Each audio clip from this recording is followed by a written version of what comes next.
مني لا أحسن تدريب.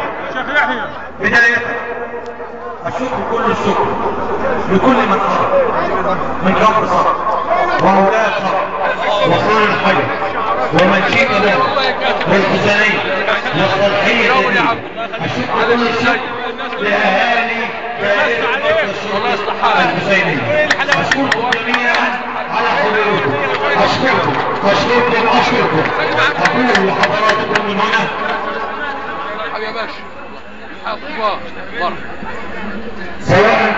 سواء قدر الله هي النجاح أو لم يكن، فجميلكم هذا وجودكم هذا حضوركم هذا جميل تأجر على الرأس وسلام على الصدر.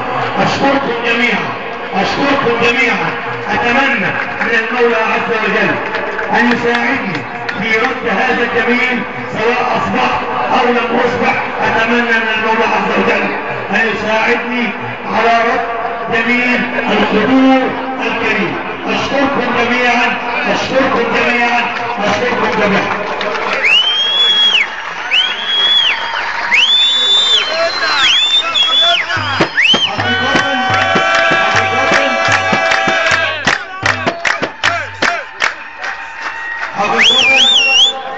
أنه لم يدر في خلفي ولم يدور في خاطري في يوم من الأيام أني سأرشح نفسي لعضوية مجلس الشعب، وبما أن اليوم قد جاء فلم أكن متخيلا أن شابا مثلي في مقتبل عمره 37 عام من عائلة متوسطة مادية ومن عائلة متوسطة اجتماعية وأفخر بذلك سوف يجتمع لي مثل هذا الحي.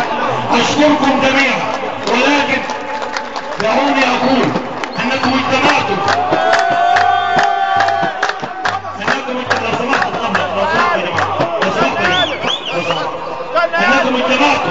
ليس من أجل خالد عبد العظيم، ولكن اجتمعتم من أجل فكر، من أجل رؤية، من أجل قضية. خالد عبد العظيم أولويتي أو قضيتي، ولكن هي رؤية أبنائكم، أبناء مراكز مركز شرطة دائرة الحسينية.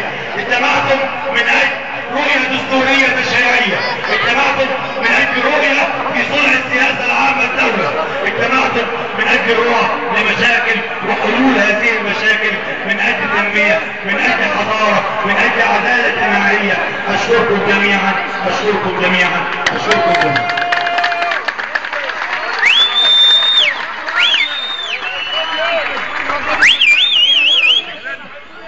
بداية الحضارات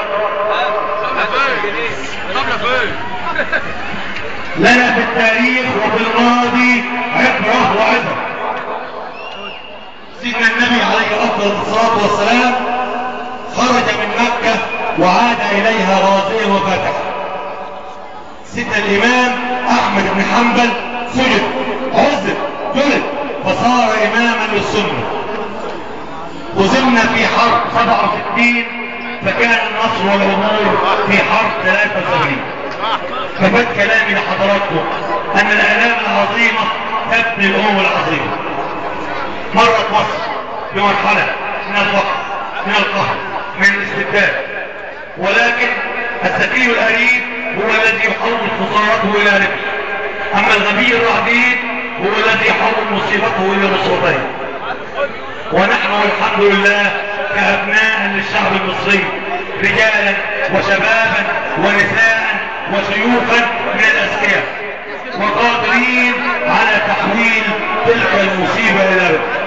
فالرياح تتجه إلى الأمام والماء يلحق إلى الأمام، ونحن كأبناء للشعب المصري قادرين على السير إلى الأمام، ولكن لهذا شروط ومتطلبات. أولى هذه الشروط هو الاتحاد في حسن الاختيار، اختيار الأفضل والأصلح في كافة المواقع وفي كل المناصب، رئاسة الجمهورية، عضوية مجلس الشعب، عضوية مجلس الشورى، النقابات، الأندية، المجالس المحلية الشعبية. إن اختيار الأفضل والأصلح هو طرق النجاة للشعب المصري، فدعونا نختار الأفضل والأصلح. وأكرر معكم كلمتي سيبك من جاري المسيح وابن عمي واخويا وقريبي وابن البلد. دعونا نختار الافضل والاصلح، لان احنا في يوم من الايام لو اخترنا اخونا الوحش ابننا هيطلع ما يلاقيش كوبايه ميه يشربها ولا طريق يمشي عليه. بشكر حضراتكم على حضوركم وعلى تشريفكم وعلى الوفود اللي لسه بتيجي لغايه دلوقتي. انا سعيد جدا جدا جدا. يا عم سيبك. انا سعيد جدا جدا بالناس اللي بتيجي لغايه دلوقتي. على فكره يا جماعه انا حاسس ان نجاح، انا حاسس ان نجاح مش نجاح انتخابات، نجاح حب الناس. يكفيني حب والله، اقسم بالله العلي العظيم يكفيني حب الحب. انا عايز حاجه ثانيه.